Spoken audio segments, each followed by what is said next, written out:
నిన్నటి రోజున మనం చండీ సప్తశతి అధ్యాయం లోపల రక్తబీజుడి తాలూకు సంహారం విన్నాం. నేటి రోజున ఆ రక్తబీజుడి సంహారం అయిన తర్వాత ఏం జరిగిందనే తెలుసుకునే ప్రయత్నం చేద్దాం. శ్రీమాత్రే నమః.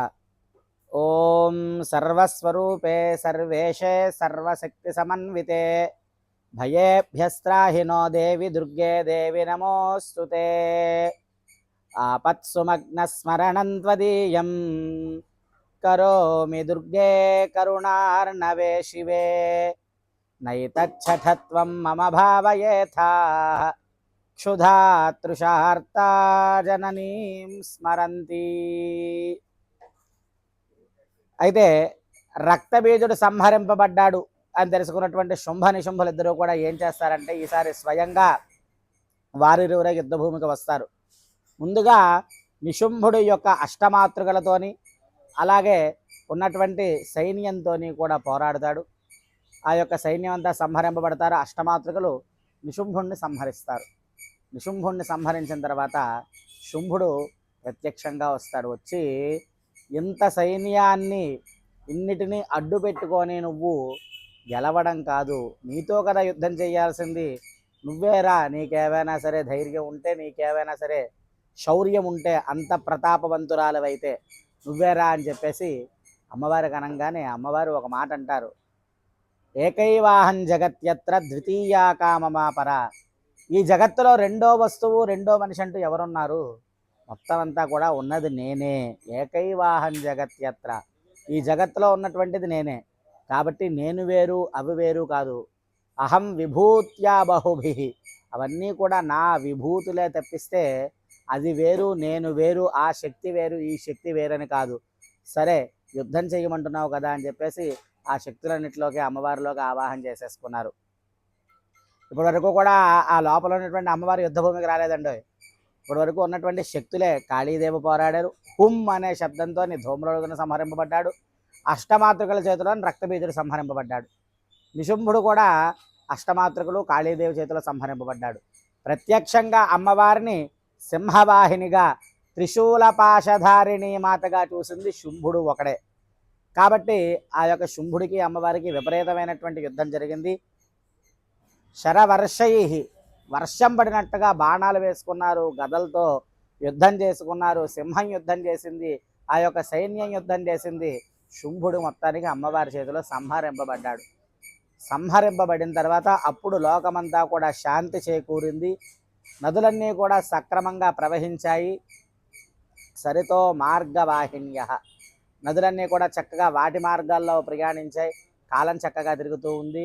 అమ్మవారు ఈ లోకాల్ని సంరక్షింపజేశారు అని చెప్పేసి ఆ యొక్క శుంభవధ అయిన తర్వాత అమ్మవారిని శాంతిని చేకూర్చడానికి దేవతలందరూ కూడా నారాయణీ స్తుతి చేస్తారు. 11వ అధ్యాయంలో నారాయణ నమోస్తుతి అనేటువంటి నారాయణీ స్తుతి చేసిన తర్వాత అమ్మవారు ప్రసన్నురాలై బాలాత్రిపుర సుందరిగా దేవతలందరికీ కూడా వరం ఇస్తుంది. దేవతలందరూ కూడా ఎలాంటి శత్రువులు లేకుండా ఉండాలని కోరుకుంటే శత్రునాశనం కోసం, రోగనాశనం కోసం అమ్మవారి దేవతలందరికీ కూడా వరాలు ఇస్తారు. అలాగే 12వ అధ్యాయంలో అమ్మవారే స్వయంగా మాట్లాడతారు. ఈ యొక్క చండీ సప్తశతి ఏభిస్తవైశ్చ మాం నిత్యం స్తోష్యతే యస్ సమాహితః తస్యాహం సకలాం బాధాం నాశయిష్యామ్య సంశయం. నేను చెప్పింది కాదండి, అమ్మవారే స్వయంగా చెప్తున్నారు. ఈ యొక్క స్తోత్రాలతో నన్ను ఎవరైతే అర్చన చేస్తారో, నన్ను ఎవరైతే పూజ చేస్తారో, నాకు ఎవరైతే ఈ యొక్క శ్లోకాలతో హోమం చేస్తారో, నాకు ఎవరైతే ఈ యొక్క చండీ సప్తశతి పారాయణలు చేస్తారో వాళ్లకు ఉన్నటువంటి దోషాలైతే కానివ్వండి, వాళ్ళకు ఉన్నటువంటి పాపాలైతే కానివ్వండి, వాళ్ళకు ఉన్నటువంటి గ్రహ పీడలైతే కానివ్వండి, ఇవన్నీ కూడా పోగొడతాను. అందులో ఎలాంటి సంశయం లేదు. నాశయిష్యామ్య సంశయం, ఎలాంటి సంశయము కూడా లేకుండా పోగొడతాను అని చెప్పేసి అమ్మవారే 12వ అధ్యాయంలో స్వయంగా చెప్పారు. ఎప్పుడెప్పుడు చేయమన్నారండి? శరత్కాలే మహాపూజ క్రియతే యాచవార్షికి. శరదృతువు ప్రారంభ సమయంలో అనగా ఆశ్వీజ మాస ప్రారంభ సమయంలోని ఈ యొక్క ఆశ్వీజ మాస ప్రారంభ సమయంలో దేవీ నవరాత్రులప్పుడు కానీ, లేదంటే ఆశ్వీజ మాసం మొత్తం కూడా పవిత్రమే. ఈ దేవీ నవరాత్రుల్లో అయిన తర్వాత కూడా ఆశ్వీజ మాసం మొత్తం కూడా అమ్మవారి సప్తశతి పారాయణకు కానీ హవనానికి కానీ కూడా చాలా పరమ పవిత్రమైనటువంటి రోజులు. అంతేకాక అష్టమ్యాం వా చతుర్దశ్యాం అష్టమ్యాం వా సమాహిత.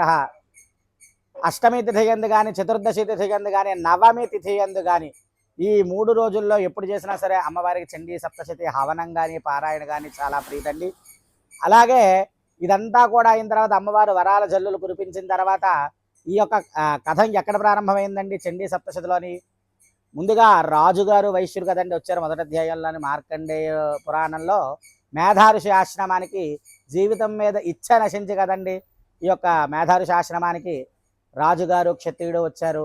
వాళ్ళిద్దరూ కూడా ఈ అమ్మవారి చరిత్రనంతటినీ కూడా తెలుసుకొని నిరాహారో యదాత్మానో తన్మనస్కో సమాహితో, ఆహారం లేకుండా నిద్రాహారాలన్నీ కూడా మాని కేవలం బ్రతకడానికి మాత్రమే సరిపోయినంత తింటూ అమ్మవారిని ధ్యానం చేశారు. ఈ సప్తశతిని ధ్యానం చెయ్యంగానే త్రిభిర్వర్షైర్యతాత్మనోహో 3 సంవత్సరాల పాటు అమ్మవారి చరిత్రను ధ్యానం చేశారు. ఆ ధ్యానం చేసిన తర్వాత అమ్మవారు ప్రత్యక్షం ప్రాహచండిక, ప్రత్యక్షం పొందారు. ప్రత్యక్షం పొంది వాళ్ళకి కావలసినటువంటి వరాలు ఇచ్చారు. రాజుగారు జీవితాంతం కూడా ఎలాంటి దుఃఖాలు లేకుండా రాజ్య పరిపాలన చేసిన తర్వాత అమ్మవారిలో ఐక్యం చేసుకోవడానికి, అలాగే వైశ్యుడికి మరి జీవితం మీద ఇచ్చలేదు కాబట్టి సావర్ణికో నామ మనుర్భవాన్ భువి భవిష్యతి, నువ్వు సావర్ణిక మనువుగా భూమండలాంతటిని కూడా పరిపాలన చేస్తావని చెప్పేసి అమ్మవారు వరం ఇస్తారు వాళ్ళిద్దరికీ కూడా. అందరితో సప్తశతి 13 అధ్యాయాలు పూర్తవుతాయి. అయితే ఈ యొక్క 13 అధ్యాయాలు విన్నా సరే ఈ యొక్క శ్లోక రూపంలో విన్నారనుకోండి అవి మీకు అర్థం కావు. కాబట్టి వివరించే ప్రయత్నము మన యొక్క సింహాచలం గోశాల దగ్గర ఉన్నటువంటి శ్యామలానందనాథ స్వామి వారి ఆశ్రమం దగ్గర అమ్మవారి చండీ సప్తశతి పారాయణలు, వారాహి నవరాత్రుల్లో భాగంగా శతచండీ పారాయణ, అలాగే హవనము కూడా ఈ యొక్క 9 రోజుల పాటు చాలా విశేషంగా జరిగినది. ఈ యొక్క అమ్మవారి చరిత్ర వివరించి చెప్పడంలో నాకు సార్థకత, వినడంలో ఈ యొక్క పీఠం పేజీ తరపున మీరు వినడంలో మీ అందరికీ కూడా సార్థకత కలిగి అమ్మవారి ఆశీస్సులు ఎల్లప్పుడూ కూడా మీ మీద ఉండి ఆయురారోగ్య భోగ భాగ్యములన్నీ కూడా అందరికీ కూడా కలగాలని ఆ యొక్క అమ్మవారి పాదాల పట్టి ప్రార్థిస్తున్నాను. శ్రీమాత్రే నమః. శ్రీమాత్రే నమః. శ్రీ గురుభ్యో నమః. ఈరోజు ఈ 10 రోజులు కూడా చండీ సప్తశతి పారాయణం అనుష్ఠానం చేసి, అలాగే అమ్మవారి యొక్క చండీ సప్తశతి వివరణ చాలా విశేషంగా ప్రజలందరికీ భక్తులందరికీ కూడా అర్థమయ్యేలాగా చెప్పారు సుధామాధవ్ గారు. వారికి భగవతి ఆశీస్సులు, మాతంగి ఆశీస్సులు ఎప్పుడు కూడా ఉండాలని కోరుకుంటూ ఈ యొక్క అద్భుతమైనటువంటి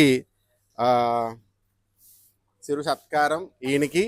ఇలాగే చాలా అమ్మవారి గురించి, అయ్యవారి గురించి ఇంకా ఎక్కువగా ప్రజలందరికీ కూడా చెప్పాలని కోరుకుంటూ మీ స్వామీజీ శ్యామలానందనాథ.